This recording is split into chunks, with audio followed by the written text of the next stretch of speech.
नमस्कार, big breaking में आपका स्वागत। मैं राहुल ओझा आपके साथ। जबालिया में इजरायली सैनिकों पर हुए हमले ने इजराइल को बड़ा झटका दिया है। यह हमला इजरायली सेना का हौसला तोड़ सकता है। हमास का दावा है कि उसने इजराइल के सील कमांडो टीम को बंधक बना लिया है।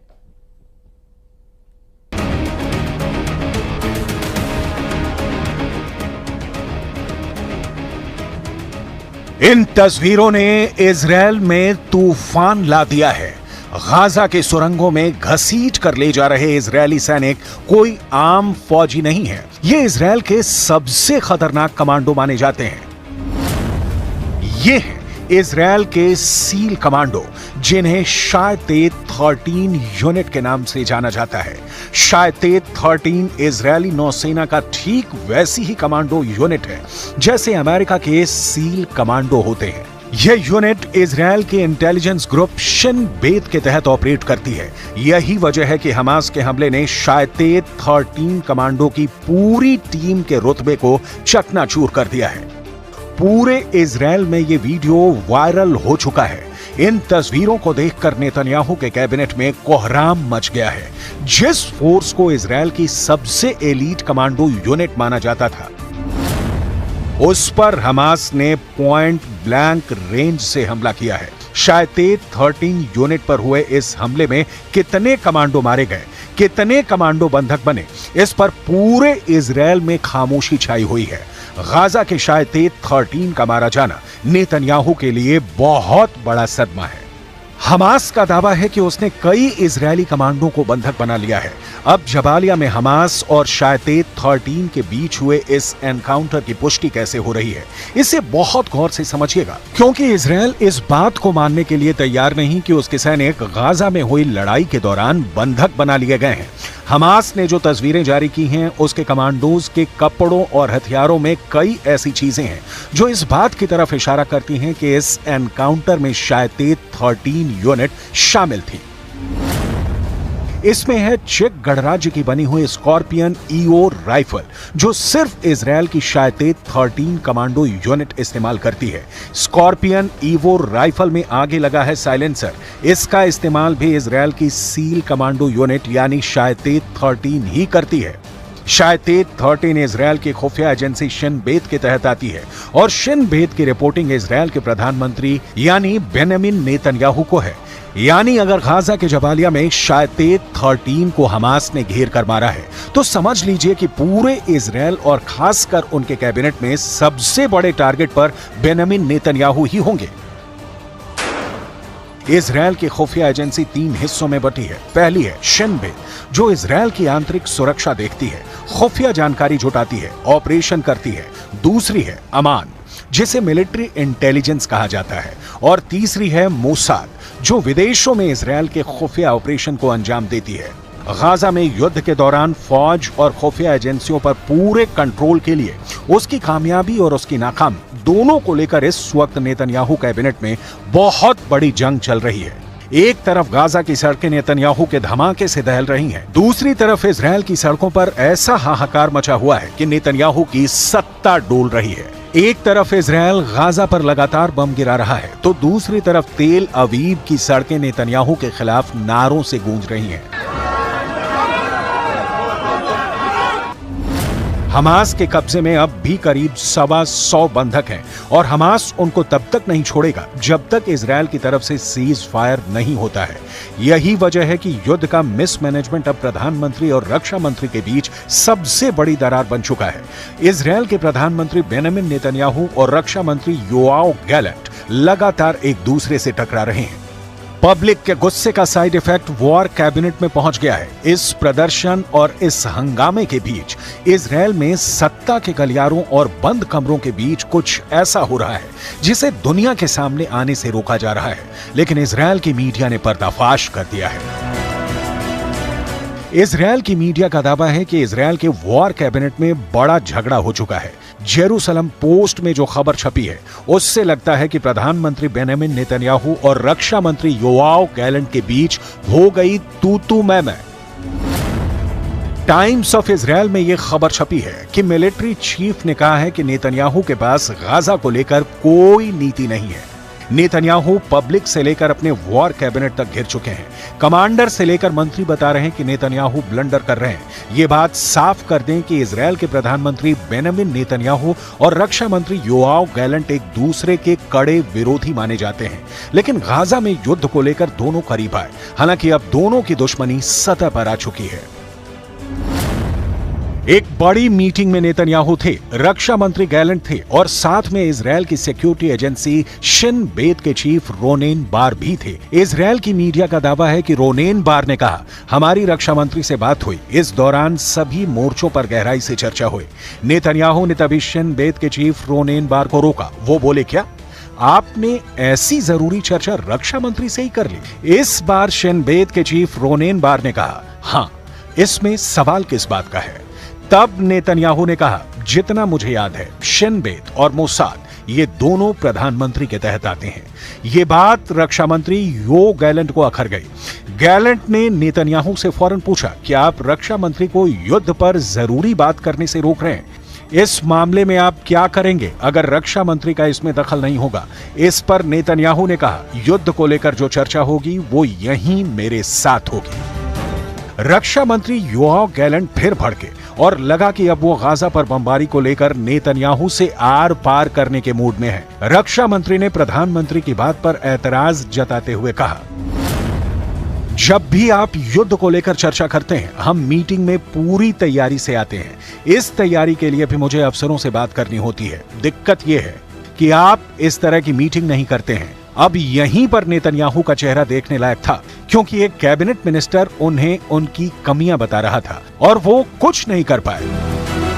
जब से जबालिया में इजरायली सैनिकों को बंधक बनाए जाने की खबर फैली है, लेबनान में जश्न मनाया जा रहा है। ये लेबनान की राजधानी बेरूत है और यहाँ लोग फिलिस्तीन का झंडा लेकर जुलूस निकाल रहे हैं। अब सवाल है कि इजरायल की पब्लिक क्या करेगी? क्या गाजा में युद्ध को लेकर इजरायल के प्रधानमंत्री और रक्षा मंत्री की लड़ाई सड़क पर पहुंच जाएगी या पहुंच चुकी है?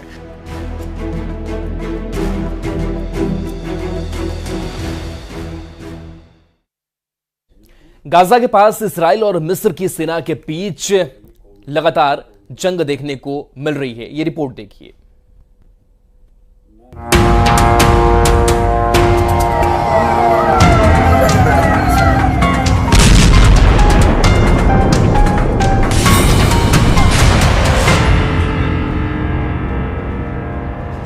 इजरायल की राजधानी तेल अवीव में जनवरी के बाद सबसे बड़ा हमला हुआ है।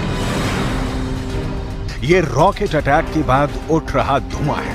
तेल अवीव में अजीब सी दहशत फैली हुई है। गाजा से कत्यूशा रॉकेट फायर करके हमास ने साबित कर दिया है कि वो खत्म नहीं हुआ है। गाजा के रॉकेट मेन सुरंगों के अंदर और सुरंगों के बाहर एक बार फिर लैस हो चुके हैं।